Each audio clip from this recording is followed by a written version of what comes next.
Good day all, welcome back to South Africa, and this is South African Patriot. So for this video, we'll be talking about the planned collapse of South Africa and how it has been implemented the last 30 years. And then obviously in 2025, we can see the results of the so-called collapse plan.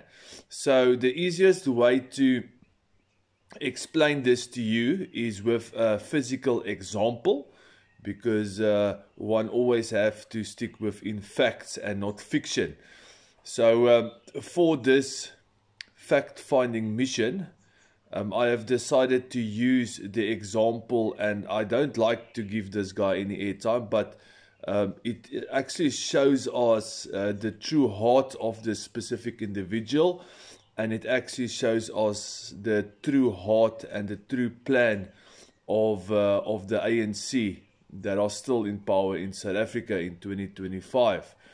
So the story begins in 2008 when Julius Malema was elected as the ANC Youth League leader.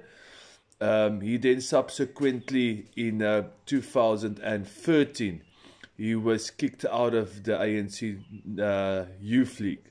And this is where the story becomes interesting, because the reason why he got kicked out of the ANC Youth League in 2013 is specifically the reason why he started the EFF. And this all intertwines with the ANC's big plan to collapse South Africa as well. So the reason why Malema got kicked out of the ANC Youth League, or one of the reasons known to us, is because he was pushing for RET, or also known as Radical Economical Change or Transformation. So his argument was that the ANC needed to be more radical when it comes to economical policies and the transfer of wealth from white people to black people.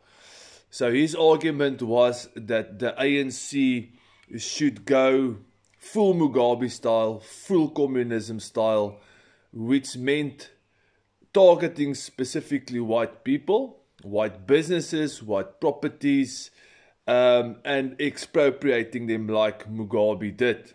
So true on communist style, specifically focused on white people and making it a race thing. So the ANC stopped him and said, well, we are busy with this plan. The only thing with our plan is that our plan is a little bit slower, whilst the plan that you have suggested is more radical. And unfortunately, we cannot implement, this is now the ANC leadership, we cannot implement this extremely radical plan that you are proposing, because the Western world will see this and they would be able to physically put it in the news, and it would be too extreme for the Western world, and they will then lay sanctions upon South Africa. So what we are asking you, Mr. Malema, is let's take it a little bit slower. Let's stick to the plan of progressive transformation, okay, or progressive racialism against white South Africans. Let's keep it slow and steady so the Western world doesn't recognize what is actually taking place in South Africa. So in 2025, more than 50 years after democracy started, we can actually see the consequences of the RET plan in full swing. What we are seeing is we are seeing the persecution of white people in the form of labor legislation, in the form of legislation where white individuals cannot find work because they do not fall within the target or the quotas of the government. And we are also seeing that it is extremely difficult for white citizens to procure any government tenders or any government projects because of the color of our skin.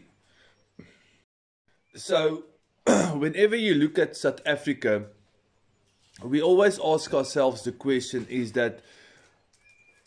it planned the way South Africa is in 2025?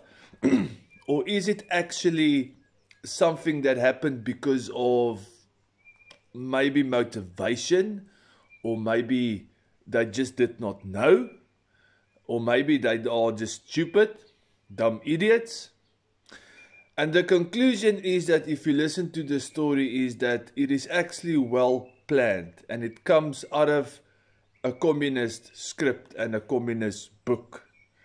All they've done is they've just racialized it, they've added race to it, and they are obviously focusing on the white minorities being the big boogeyman, because in every good or bad evil story there needs to be a villain, and in this case white South Africans are the villains.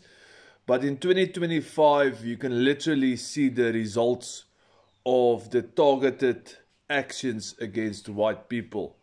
We can see that the economy is not growing. We can see that businesses from abroad doesn't want to invest in South Africa because they are not willing to give away equity or shares in their businesses, which is understandable. I mean, who wants to give away 30 to 50% of their business just to enter the economy of South Africa? You can see it on service delivery levels, where the skilled individuals, which used to be white, were kicked out of the governmental system, and municipal infrastructure just crumbling every single day. Cities going without power, cities going without water, roads crumbling, bridges being flooded away, and we can go on. Ports falling apart, a railway system that doesn't work. And here's the irony of all of this. In 1994, the ANC government inherited a first world country. They inherited a country that the ports were already there. The ports were functioning. Airports were built and airports were functioning. Roads were built and roads were functioning. Hospitals were built and hospitals were functioning. Railway lines was in place and working. And so we can carry on. Eskom, the power electricity company, was established and it worked. It was one of the best in the world when apartheid fell.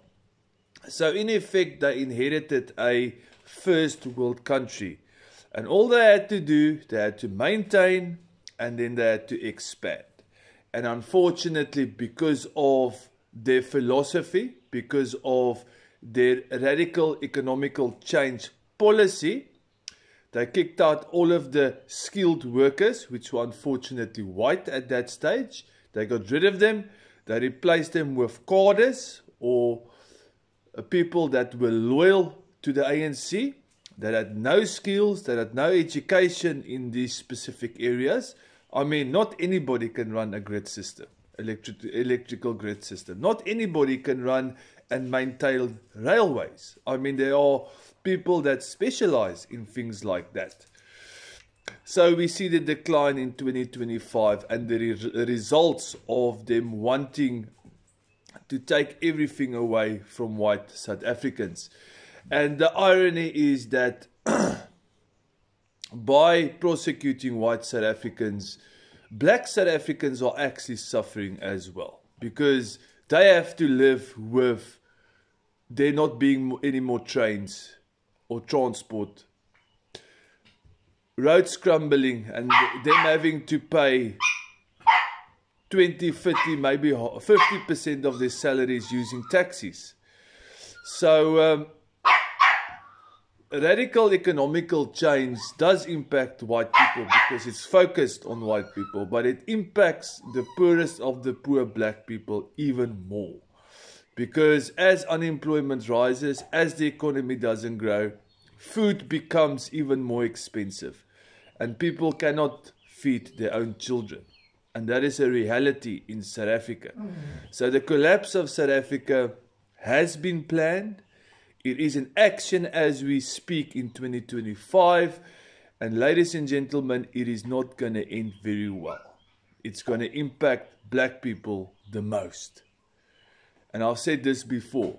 Black voters will get punished in the future, in the near future, because they are keeping on voting for these people. Please like, share and subscribe, and God bless.